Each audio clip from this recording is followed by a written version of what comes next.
Capítulo 6. A pedagogia da graça, levando a justiça divina aos que não merecem. Seu escritório de trabalho é a avenida principal da cidade. Tarde da noite, em meio à escuridão, os clientes aparecem. Você consegue vê-la com sua maquiagem pesada, decote extravagante, saia curta e salto alto. Para cada carro que se aproxima, ela se exibe, inclina-se com uma postura provocante. Na vitrine das esquinas, ela exibe a si mesma como mercadoria. Seu corpo é seu material de trabalho. Você a convidaria para fazer parte da sua família?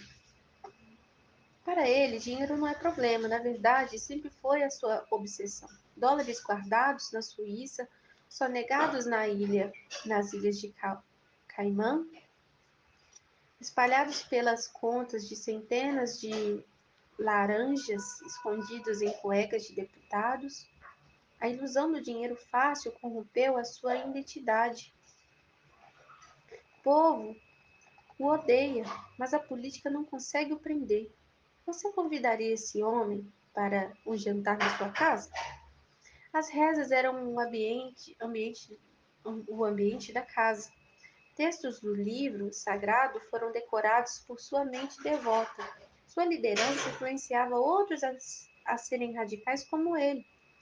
Ele convencia seus companheiros de que os rebeldes e desobedientes não deveriam ser tolerados.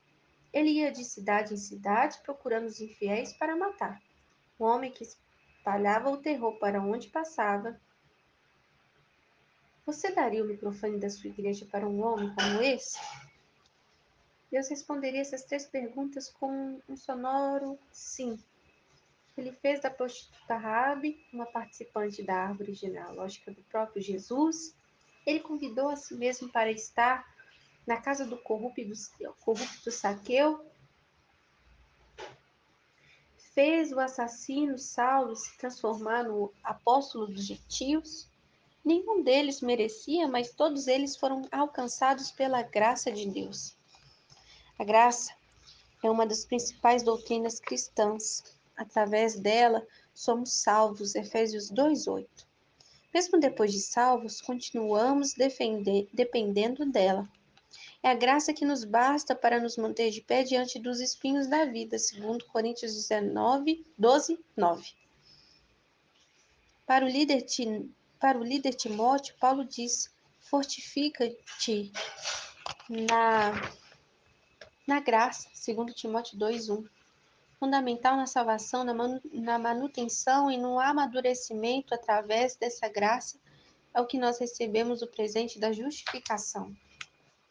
Sendo justificados gratuitamente pela sua graça mediante a redenção que há em Cristo Jesus. Romanos 3:24. Para que, sendo justificados pela sua graça, fôssemos feitos herdeiros segundo a esperança da vida. Tito 3:7.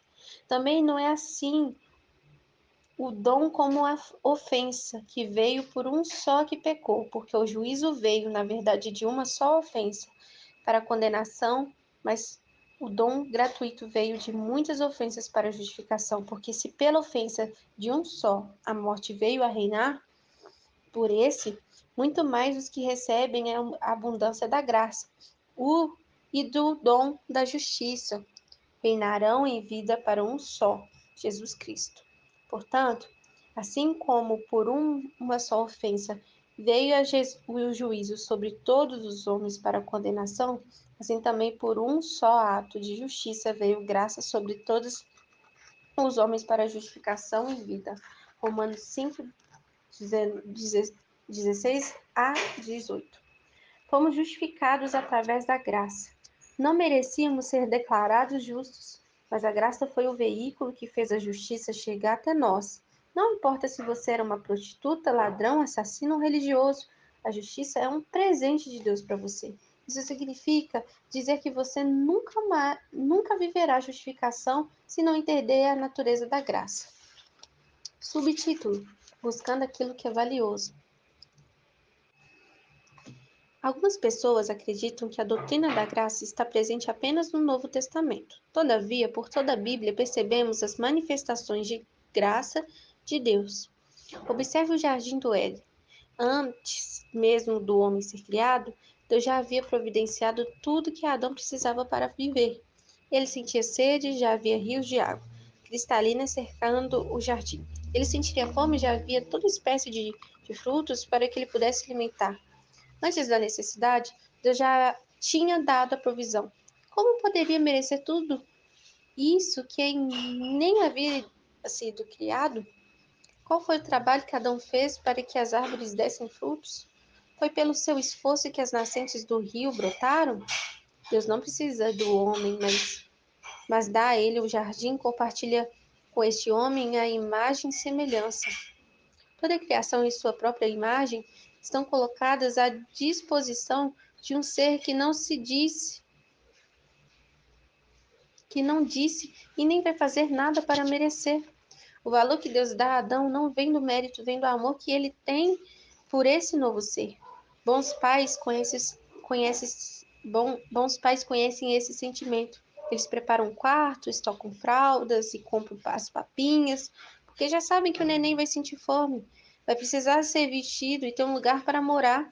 Muitos deles muito antes dele passar no vestibular, dizer te amo, gaguejando, ganhar dinheiro ou retribuir de alguma forma, os pais já estão amando. As mulheres durante ultrassons já são capazes de dar a vida por um ser que ainda é tão pequeno. O valor que os pais dão às crianças não vem do mérito, vem do amor. É por isso que quando o homem peca, Deus vai atrás dele. Pense bem, o homem é é que deveria ter dado o primeiro passo. Ele é quem precisa de Deus e do seu perdão. Contudo, é o Deus autossuficiente que procura, dizendo: Onde estás, Adão? Deus chamou a Abraão, fez a sarça arder para convocar Moisés, encontrou Gideão escondido em seu senso de inferioridade, deixou 99 ovelhas para resgatar a que estava perdida, varreu toda a casa em busca de uma única dracma, suportou o peso da cruz por não suportar a ideia de te ver longe dele. Pode não fazer sentido deixar 99 ovelhas para buscar uma só. A conta da relação custo-benefício parece não fechar. Mas o amor de Deus não enxerga o valor apenas na quantidade de pessoas, e sim em cada indivíduo. Em um tempo onde vemos líderes mais preocupados com números e multidões do que com um único indivíduo, é fundamental mergulharmos na graça de Deus que procura quem não merece. O bom pastor se esforça em procurar aquela que decidiu o abandonar. É impressionante ver que Deus compara o perdido a uma dracma moeda que representa um dia de trabalho de um trabalhador comum. O dinheiro é algo facilmente associado à ideia de valor. Por mais amassada e empoeirada que esteja uma nota de R$ 100, você ainda procura e deseja por causa do valor que está nela. Repare, nem o amassado, nem a poeira retiram o valor que ela tem. A poeira do pecado e o amassado da vida não impedem de Deus de procurar você porque para ele você tem valor. Na época romana, a imagem do imperador era gravada na moeda.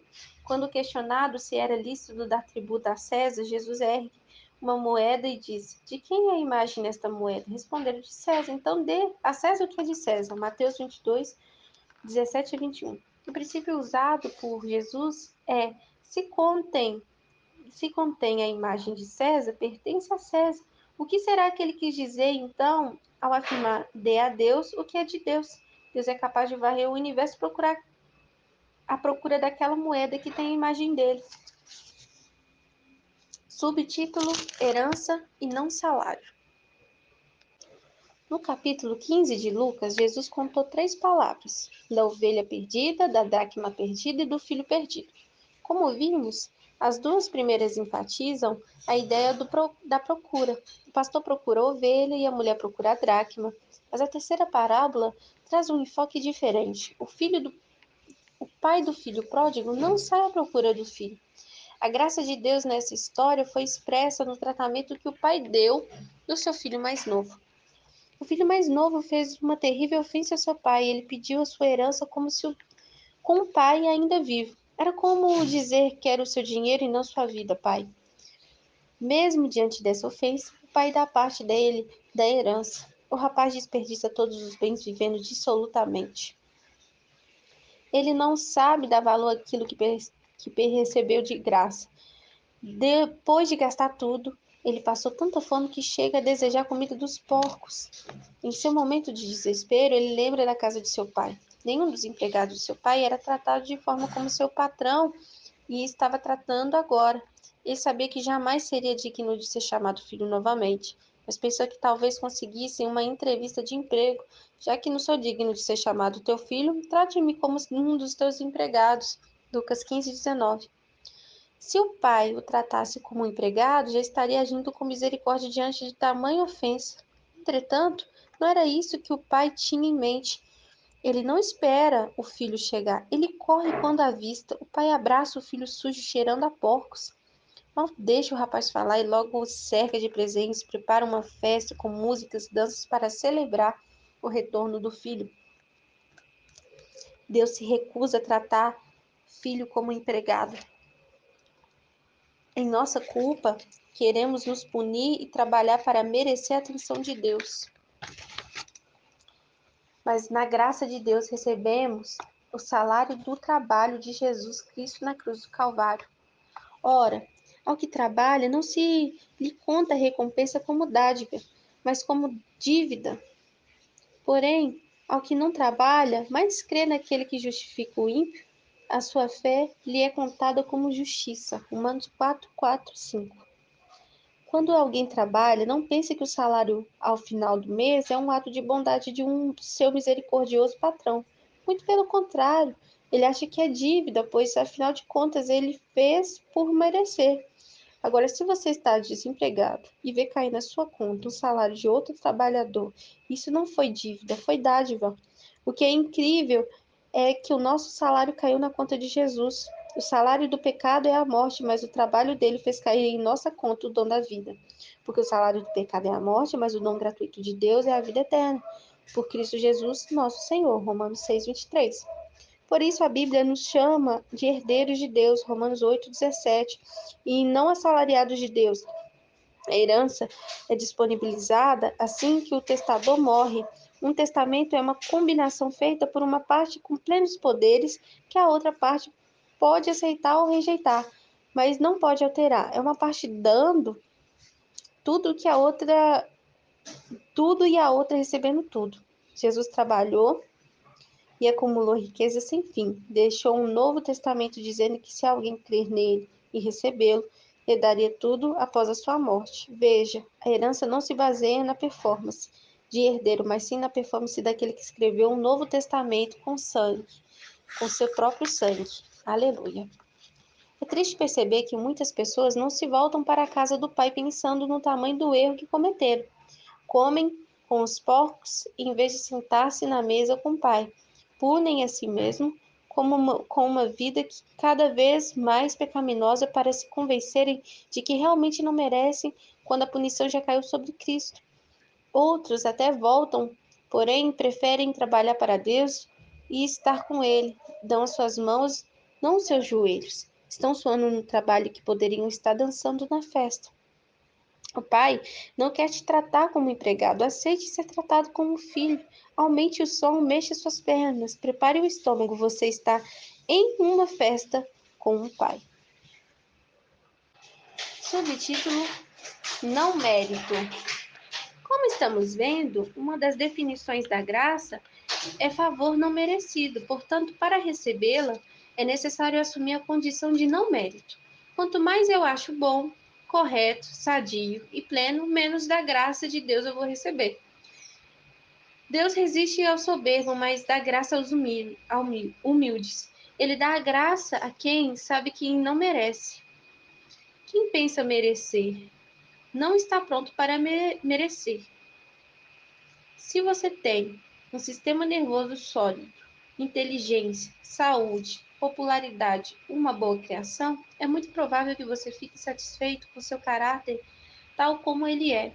Pode perguntar: por que meter Deus nisso? Para você não é difícil ter um certo nível de conduta. essa sendo boa. Você não é uma daquelas criaturas miseráveis que está sempre tropeçando no sexo, no alcoolismo, no nervosismo, no mau humor.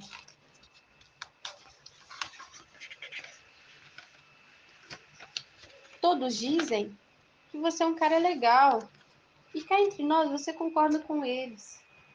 Podemos nos gloriar em não sermos tão pecaminosos como determinadas pessoas. Quem pensa assim, muitas vezes tem dificuldade de perceber que precisa de Deus.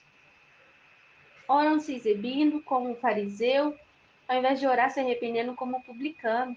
Esse orgulho de achar que dá conta da própria vida e que suas boas obras nos salvarão é exatamente o que Deus quis exterminar quando nos justificou pela graça e não pelas nossas obras. Onde está, logo, a soberba? Foi excluída. Porque lei das obras? Não, mas pela lei da fé. Concluímos, pois, que o homem é justificado pela fé sem as obras da lei. Romanos 3, 27 e 28. Aliás, Deus trabalha com o nada para reduzir o orgulho daquele que acha que se acha tudo. Escolhe o fraco para humilhar forte, o louco para confundir o sábio, o doente para envergonhar quem se acha são. Sua graça alcança o incapaz para mostrar ao habilidoso que a verdadeira vida está em Deus. E Deus escolheu as coisas vis deste mundo e as desprezíveis e as que não são para aniquilar as que são, para que nenhuma carne se glorie perante ele. 1 Coríntios 1, 28 e 29. Sua fraqueza não pode ser usada como desculpa para desobedecer a Deus, pois ela é o motivo de Deus ter te escolhido. Sua doença revelará ao médico dos médicos ao mundo. Sua loucura demonstrará a sabedoria de Deus. Sua incapacidade revelará e a precisa ao mundo oleiro. A graça não precisa da sua habilidade, mas da sua entrega. Ao invés disso, não estamos afirmando que não precisamos agir, pois a graça fará tudo. A graça anula o nosso mérito e não a nossa responsabilidade. Isso significa que vamos orar, mas quando recebermos a bênção, não vamos atribuir o mérito às nossas orações, mas Deus que fez o impossível acontecer. Não diremos que os milagres vieram porque pagamos o preço, mas porque Jesus pagou o preço. Quando esquecemos a graça que nos salvou, podemos fazer das nossas obras o Salvador que tem nos abençoado. Se isso acontecer, teremos orgulho de nossa espiritualidade e nos afastaremos do Deus que dá graça ao humilde. Por essa razão, muitos oram, jejuam, mas não recebem de Deus. Eles estão apoiados no seu mérito e não no espírito da graça. Como o filho mais velho da parábola, estão querendo trocar o trabalho por presente. Deus resiste o orgulhoso, resiste aquele que barganha a glória com o trabalho e resiste aquele que confia mais em seu esforço do que na sua misericórdia divina. Enquanto os soberbos se afastam de Deus, os humildes se aproximam de Deus. Perceber a nossa condição de não merecedores nos mostra o quanto precisa da graça. Quando o filho pródigo caiu em si, percebeu que precisava voltar para casa e descobriu que o pai não o rejeitou. A mentalidade da graça entende que não merecemos o favor de Deus. Precisamos da sua misericórdia e que ele não nos rejeita. O centurião sabia que não merecia que Jesus fosse até sua casa, mas precisava da palavra de cura e tinha fé que Jesus não recusaria. Jesus chegou a dizer que nunca tinha visto em Israel tamanha fé. A fé dos que não merecem é sempre maior do que a fé daqueles que acham que merecem. Diga em voz alta: eu mereço, eu preciso e Deus não me rejeita. Algumas pessoas ficam apenas na primeira frase. Elas se enchem de complexo de inferioridade, mas ao invés de se aproximarem de Deus, se afastam. Compreender que não merecemos, não podemos nos jogar para baixo. Tem que fazer com que os nossos olhos se voltem para cima. Fomos justificados para entrar na presença de Deus, sabendo que Ele não vai nos rejeitar. Subtítulo: O poder da graça.